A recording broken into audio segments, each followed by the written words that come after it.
गोटे डाला ऑटो पछपटे एक पिकअप भैन धक्का देबारु जड़े महिलांकर मृत्यु हेबा सह ऑटो चालक गुरुतर होइछंती। तबे महिला जनक डाला ऑटोरे निज सामग्री धरी डालारे बसी घर को फेरुथिले। एही समय रे बाटरे घटिथिला दुर्घटना।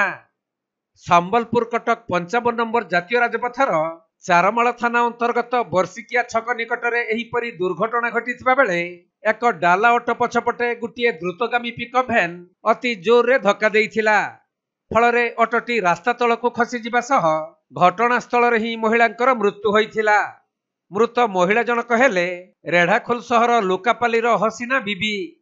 से सकाळे चारमाल बजार को जाई अपराह्न रे एक डाला ऑटो उपरे बसी घर को फेरुथुबा समय रे वर्षिकिया छक निकटरे एक द्रुतगामी पिकअप भारसाम्य हराई ऑटो पछपटे धक्का देइथिला।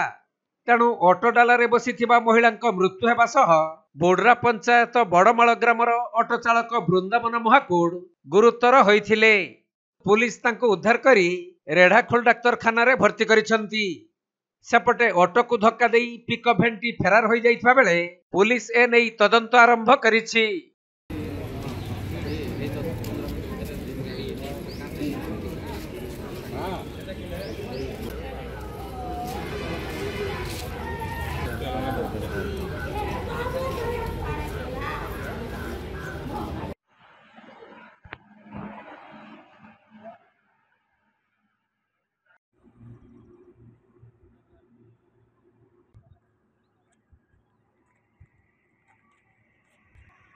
संबलपुर जिला रेढ़ाखोलू विनोद कुमार सेठी रिपोर्ट, कोणार्क लाइव।